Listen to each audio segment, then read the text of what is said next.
Hello student. तो आप सभी का फिर से स्वागत है मेरे यूट्यूब चैनल पर।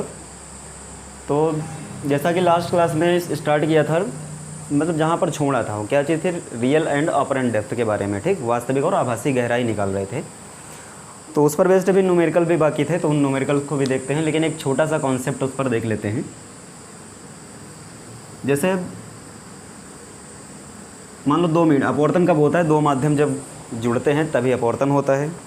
और जो तल जो बनता है, ये जो तल होता है, ये संपर्क सतह होती है दोनों माध्यम को जोड़ने वाली। तो ऊपर वाला माध्यम हमने मान लिया कौन सा, वायु, और नीचे कोई माध्यम चलो जल मान लेते हैं। और इस जल के अंदर यहाँ पर कोई ऑब्जेक्ट रखी है। तो जब कोई किरण यहाँ से चली, मतलब ऑब्जर्वर यहाँ देखने वाला यहाँ है, किरण इस पर पड़ी जा करके, तो अभिलंब डाल दीजिए यहाँ पर। अभिलंब जब डालोगे तो सघन से जब विरल में किरण जाती है तो अभिलंब से दूर मुड़ती है ऐसे, ठीक। अब अगर इसको पीछे बढ़ाओ आप, तो इमेज कहाँ बनी, यहाँ पर ये ऑब्जेक्ट और ये इमेज बन गई। यहाँ पर व्यक्ति की आँखें मान लो, ठीक।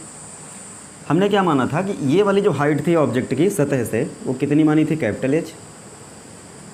और सतह से प्रतिबिंब की जो हाइट थी वो कितनी मानी थी, स्मॉल एच। यही कहलाई थी आभासी गहराई कहलाई थी, ठीक। तो स्नेल का नियम अगर लगाना चाहो यहाँ पर तो क्या बनेगा, n1 साइन आई बराबर n2 साइन आर। अगर इसको हम बटन भेजते हैं तो क्या बनेगा, n2 by n1 is equal to sine i upon sine r. और ये फार्मूला किसके बराबर बना था, small h upon capital H के बराबर, ठीक। अब यहाँ पर अगर देखो n2 क्या होता है, तो n2 वो माध्यम का अपवर्तनांक होता है जिस माध्यम में किरण जाती है, और n1 वो माध्यम का अपवर्तनांक होता है जहाँ से किरण आती है, ठीक। तो किरण कहाँ से आ रही है, तो किरण यहाँ से जा रही है, सघन माध्यम से विरल माध्यम में जा रही है। तो ये बन गया n1 और ये बन गया n2, ठीक। तो ऐसे केसेस में n2 कौन सा बना, तो n2 वो माध्यम का अपवर्तनांक जिसमें किरण गई, और n1 वो होता है जहाँ से किरण आती है। तो यहाँ पर अगर देखो तो हम ये कह सकते हैं कि n2 जो मतलब सॉरी n1 जो है वो ज़्यादा है n2 से। अगर n1 ज़्यादा है n2 से, क्यों, क्योंकि वायु के लिए इसका मान कितना होगा 1, और इसका कितना होगा 4/3, ठीक। तो हम क्या कह सकते हैं कि n1 ज़्यादा है n2 से, तो ये वाली क्वांटिटी जो है वो 1 से छोटी है, ठीक। और ये क्वांटिटी अगर 1 से छोटी हो गई तो हम ये भी कह सकते हैं कि कैपिटल एच को अगर इधर लाओ तो कैपिटल एच जो है वो ज़्यादा होगा स्मॉल एच से, ठीक। ये कंडीशन आ गई। अगर इसी में मान लो ऐसे कह दिया जाए, कोई व्यक्ति यहाँ पर है, वस्तु यहाँ रखी है वायु में, और ये कौन सा है, जल है। तो जब यहाँ से किरणें चलेंगी, यहाँ पर पड़ी, अभिलंब डाल दीजिए ऐसे। तो जब सघन में किरणें जाती हैं तो किधर मुड़ती हैं, तो अभिलंब की ओर मुड़ गई ऐसे। इसको अगर पीछे बढ़ाओ तो प्रतिबिंब कहीं यहाँ बना ऐसे, ये इमेज बनी वहाँ। ऐसे केसेस में ये बन गया कैपिटल एच, और इस सतह से ये वाली हाइट क्या हो गई, स्मॉल एच, यहाँ तक। दूर से आप देख सकते हो कि स्मॉल एच जो है ज़्यादा है कैपिटल एच से। ऐसा क्यों हुआ, क्योंकि यहाँ पर n2 ज़्यादा हो गया n1 से, ठीक। तो n2 n1 से ज़्यादा होने की वजह से कैपिटल स्मॉल एच जो है कैपिटल एच से अधिक हो गया। तो कहीं पर आप यह भी ध्यान रखना, जब सवाल लगाने में पूछ लिया जाए, जैसे यहाँ से किरण उधर गई तो कौन ज़्यादा बना, n1 ज़्यादा है। n1 अगर ज़्यादा हो गया तो ऐसे केसेस में क्या होता है, आप लॉजिक से समझ जाएंगे कि जो स्मॉल एच आप निकालेंगे वो छोटा होगा, उसका मान कम होगा उसकी अपेक्षा। और रे डायग्राम पूछा तो रे डायग्राम भी आप बना लेंगे यहाँ से। यहाँ से आप जब जान गए, जैसे आपको पता हो गया कि ऐसे केसेस में, यहाँ देखिए कि स्मॉल एच कैपिटल एच से ज़्यादा, मतलब कहने का ये है कि n2 ज़्यादा है n1 से। या दूर से न्यूमेरिकल हम दे दिया जाए n2 n1 के मान, आप तुरंत समझ जाएंगे कि वो राशि जो होगी बड़ी होगी या छोटी होगी, ठीक। ये कॉन्सेप्ट बेस्ड छोटी छोटी चीज़ें थी इसकी। इसके बाद में हम इस पर न्यूमेरिकल देखिए 1-2।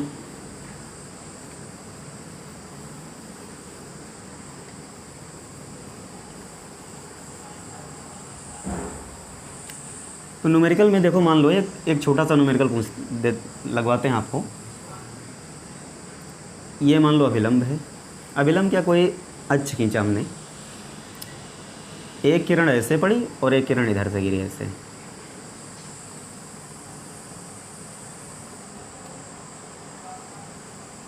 दो किरणें गिरी ऐसे।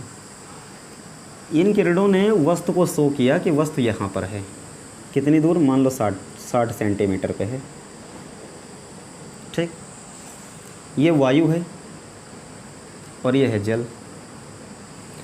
इसका अपूर्णांक हमने मान लिया n1 कितना 1, और इसका अपूर्णांक कितना होता है 4/3। हमने पूछा आपसे बताइए कि आभासी गहराई क्या होगी। तो आभासी गहराई निकालने के लिए आप देखो ऐसे समझ लीजिए, ये विरल माध्यम और ये सघन माध्यम।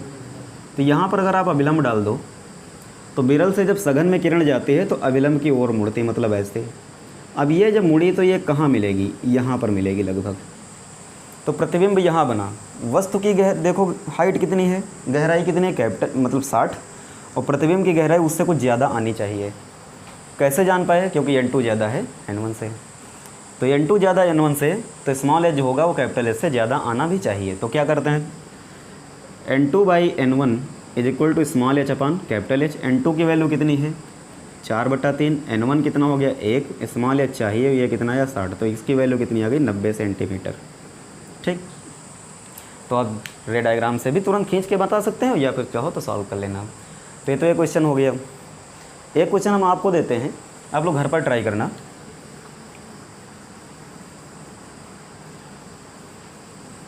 उसमें हम दोनों को कंबाइंड किए दे रहे हैं। ठीक, जैसे मान लो ये एक सतह, संपर्क सतह है और यहाँ पर जल भरा है। इसका अपूर्णांक जल का n1 n2 हम नहीं लिख रहे हैं, अपने आप से तुम खुद डिसाइड करना। ये हो गया 4/3,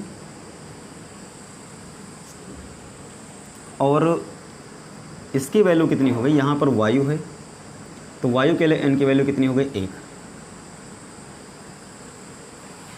यहाँ पर मान लो कोई मछली है, ठीक, यहाँ पर कोई एक चील उड़ रही है। अब देखो इसकी हाइट हमने मान ली कितनी है 36 मीटर, और इसकी हाइट मान ली सतह से कितनी है 24 मीटर। और ये लास्ट जो क्वेश्चन था उसमें कितना बना था 4/3 बराबर स्मॉल h अपान 60 बना था ना, अपान 1। इसको सॉल्व कर लीजिए, कुछ 90 नहीं आएगा। 30 से काटो कितना आएगा, 30 दूनी 60, तो कितना आ जाएगा 80 सेंटीमीटर। लास्ट वाले में 80 आंसर आएगा। ठीक है, चेक कर लेना उसको। तो क्वेश्चन ये है कि अगर मछली, भाई आंखें दोनों के हैं तो दोनों एक दूसरे को देखेंगी, तो मछली अगर चील को देखती है तो चील की पोजीशन क्या होगी, वो कहाँ नज़र आएगी, आपको वो निकालना है। और अगर चील मछली को देखती है तो चील को मछली की पोजीशन कहाँ नज़र आएगी। तो ये दोनों चीज़ें आपको इसमें निकालनी है। ठीक, वही स्मॉल h निकालना है आपको। तो अपने आप से घर पर इसको ट्राई करना होमवर्क के तौर पे। ठीक, तो ये तो सब कहानी हो गई किसकी, अपरेंट डेप्थ के बारे में। अब नेक्स्ट देखो स्लैब के बारे में पढ़ते हैं। ठीक, तो स्लैब में जैसे अगर मान लो हमने माना एक कोई कांच का गुटका लेते हैं। ठीक, उस कांच के गुटके पर हम किरणें गिराएंगे, तो हमको देखना क्या है कि कांच का गुटका अपवर्तन कैसे करता है, मतलब कांच के गुटके के द्वारा अपवर्तन मुझे निकालना है, चेक करना है। और एक चीज़ और निकालनी, उसमें आएगा एक पार्श्विक विस्थापन आएगा। ठीक, वो क्या चीज़ है, तो दो चीज़ें आपको यहाँ सीखनी है कि कांच के गुटके द्वारा अपवर्तन और पार्श्विक विस्थापन। तो इसके लिए एक मान लो स्लैब है, नाम इसका लिख लेते हैं ABCD। इसकी कुछ मोटाई मान लेते हैं, क्योंकि मोटाई आपके काम आएगी इसमें, वो हर न्यूमेरिकल में दी होती है। सतह देखो दो हैं, बाहर कौन सा माध्यम, वायु, यहाँ पर भी कौन सा है, वायु, और ये कौन सा माध्यम बन गया, कांच हो गया। ठीक, कोई किरण यहाँ पर मान लो हमने आपतित कराई ऐसे, तो अभिलंब डाल दीजिए सतह पर। अब देखो विरल से जब सघन में किरण जाएगी तो अभिलंब की ओर मुड़ जाएगी ऐसे। फिर जब सघन से विरल में जाएगी तो यहाँ पर भी अभिलंब डालिए, क्योंकि 2 बार अपवर्तन होगा, तो अभिलंब से दूर हट गई ऐसे। ये कोण हमने मान लिया कितना बन गया I1, ये कितना हो गया R1, तो ये भी कितना हो जाएगा R1, तो ये कितना हो जाएगा I2 मान लिया।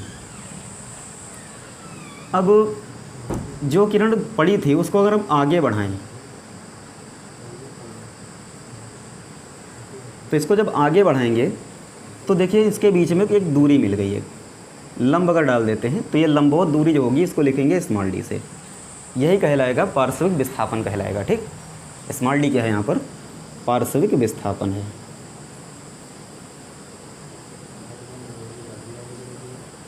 इसको क्या बोलते हैं? पार्श्विक विस्थापन। किरण का नामकरण कर लेते हैं, पी क्यू आर एस, इसको एम मान लिया, इसको एम डैश मान लिया। ठीक, अच्छा ये कोण कितना बना? इतना। तो जितना ये होगा ठीक पूरा ये उतना होगा, मतलब पूरा बना I1 और R1 घटा दो तो ये बचा, तो ये एंगल निकल के आ गया I1 माइनस R1। हमको सबसे पहले ये चेक करना है, अपवर्तन तो खैर 2 बार हुआ है, लेकिन कुछ जगह पर यह लिखा होता है कि किसी भी कांच के गुटके पर जब कोई किरण गिरती है तो आपतित किरण और निर्गत किरण एक दूसरे के समांतर होती हैं। समांतर अगर होंगी तो यहाँ पर जो कोण बनेंगे वो आपस में बराबर भी होने चाहिए, मतलब I1 बराबर I2 होना चाहिए। तो इसको पहले चेक कर लेते हैं कैसे ये दोनों बराबर होते हैं। तो देखिए, जब स्नेल का नियम लगाओगे, यहाँ से किरण जब इस पर पड़ी, कहाँ से? वायु से ग्लास पर, तो क्या लिखोगे?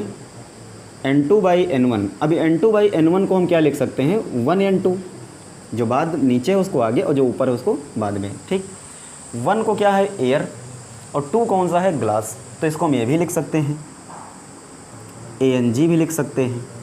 बराबर कितना आ गया? साइन I1 अपान साइन R1 बन गया। ठीक, 2 से जब बाहर, मतलब इस माध्यम से जब बाहर किरण निकली यहाँ के लिए, तो क्या लिखोगे? तो इसको हम लिख सकते हैं GNA। तो GNA कितना होगा? तो आपतन कोण यहाँ कितना है? R1, और यहाँ पर कितना बन गया? I2। अब एक फार्मूला आपने पिछली क्लास में पढ़ा है कि ANG इज इक्वल टू होता है 1/GNA, एक दूसरे के उल्टा होते हैं। तो हम इसमें अगर वैल्यू रखें, ANG की वैल्यू कितनी है? ये यहाँ रखिए,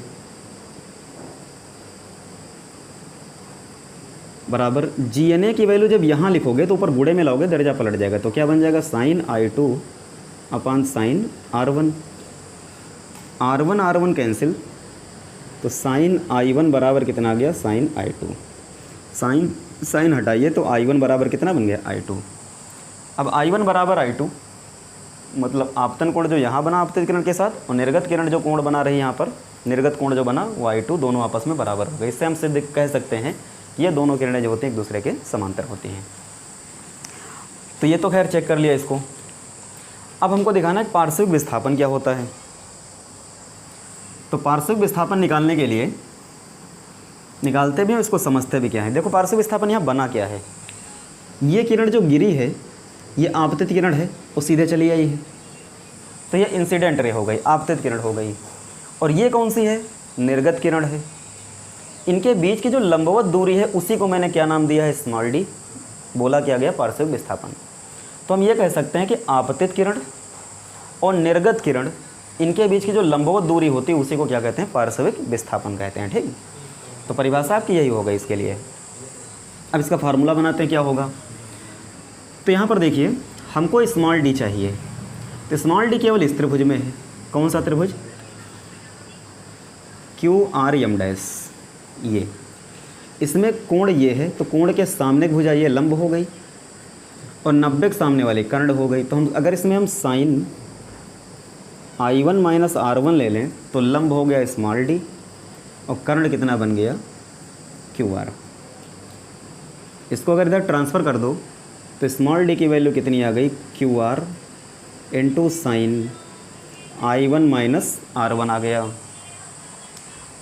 ये तो बना यहाँ से। अब देखिए, और हमको इसमें हटाना, QR हटाना, तो QR देखो इस त्रिभुज में भी कंबाइंड है। कौन सा त्रिभुज? QMR में।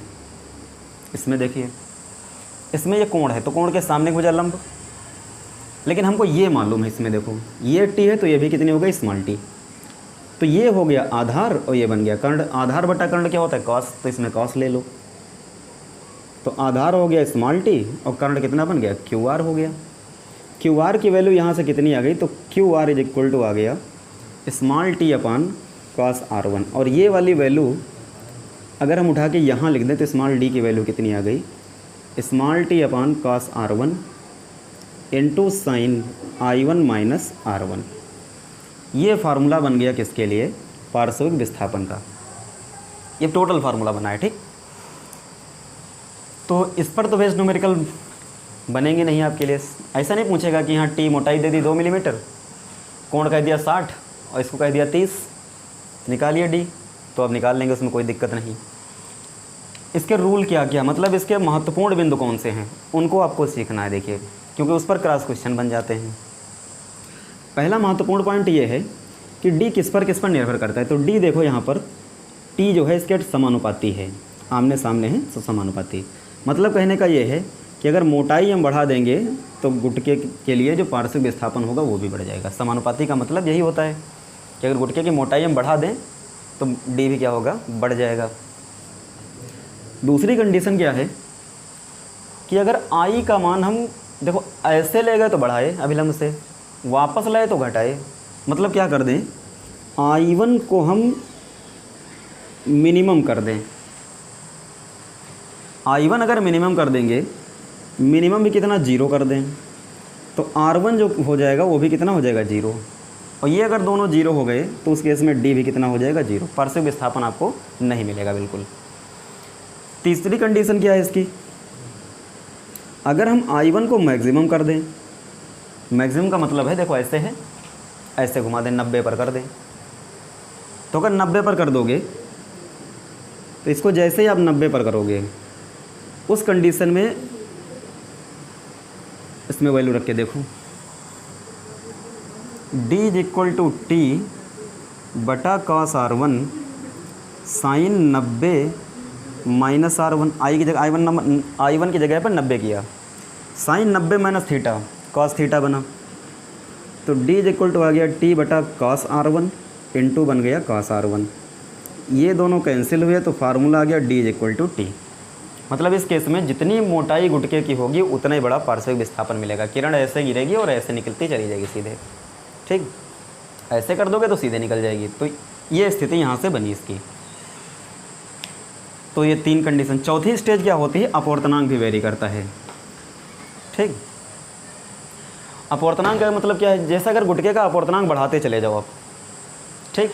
तो जब अपवर्तनांक बढ़ाओगे तो उस केस में अगर I1 बढ़ा तो R1 घटा, R1 घटा तो D का मान बढ़ जाएगा अपने आप से, ठीक। तो ये तो अपवर्तनांक के लिए हो गई बात। तो ये 3 लिखित रूप में जो महत्वपूर्ण पॉइंट इसके हैं वो आपको ध्यान रखने हैं।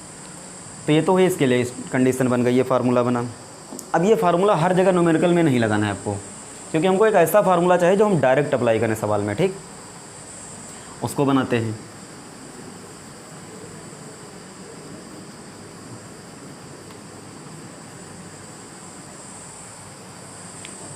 जैसे I1 और माइनस R1 जो कोण इसमें बनते हैं बहुत सूक्ष्म होते हैं, ठीक।